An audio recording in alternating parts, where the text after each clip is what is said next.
അപ്പൊ നമ്മള് കുറെ കാലത്തിന് ശേഷം വീണ്ടും കലൂർ സ്റ്റേഡിയത്തിലേക്ക് പോകട്ടോ.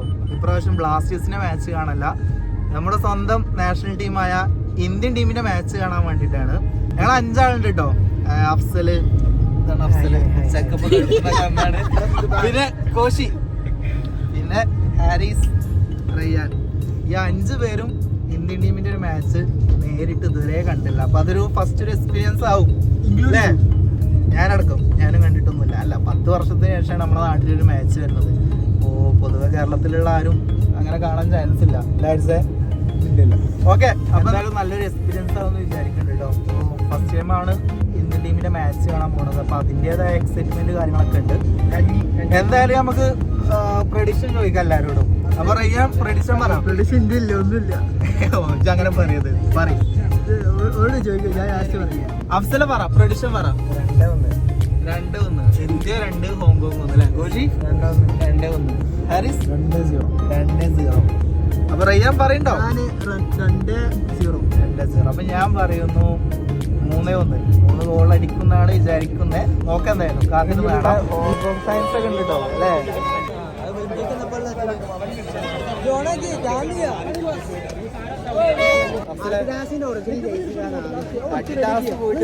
ലോക്കൽ ജേഴ്സി പോലും നമുക്ക് കിട്ടാനില്ല.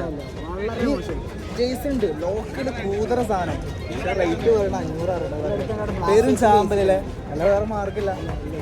എന്താ ചെയ്യാ? അപ്പൊ എന്തായാലും സ്റ്റേഡിയത്തിൽ കയറാം കേട്ടോ.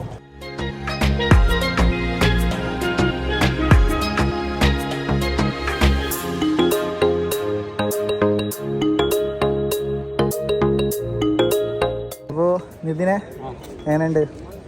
Super excited. ഫസ്റ്റ് ടൈം അല്ലേ മാച്ചിന്? അപ്പോൾ പ്രഡിക്ഷൻ 2-1 ഇന്ത്യ 2. ആരൊക്കെ 2 ഗോൾ അടിക്കുക? അറിയില്ല, ആരെങ്കിലും എല്ലാവരും അടിക്കും.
നമ്മൾ ഇന്ത്യയുടെ മാച്ച് കഴിഞ്ഞല്ലേ 10 വർഷത്തിന് ശേഷമാണ് കൊച്ചിയിൽ ഒരു മാച്ച് വരുന്നത്. നമ്മള് മലയാളികൾക്ക് കിട്ടിയ ചാൻസ് നമ്മൾ എന്താക്കിയിട്ടുണ്ട്, മുതലാക്കിയിട്ടുണ്ട്. ശരി, ഇങ്ങനെ ഒരു ചാൻസ് ഇനി ഉണ്ടാവുമെന്നറിയില്ല. അതുകൊണ്ട് മാക്സിമം സപ്പോർട്ട് ചെയ്യാൻ വേണ്ടി ഞങ്ങൾ എല്ലാവരും ഇന്ത്യയുടെ ജേഴ്സി അണിഞ്ഞ് വന്നേക്കണേ. മാക്സിമം ഇന്ന് ഞങ്ങൾ ഫുൾ സപ്പോർട്ട് കൊടുത്തു. ഞങ്ങൾ ചത്ത് കിടന്ന് കൂടെ നിന്നു. അതിൻ്റെ പറയായിട്ട് ഇന്ത്യ 2-1 നമ്മൾ സൂപ്പറായിട്ട് വിജയിച്ച് കയറി.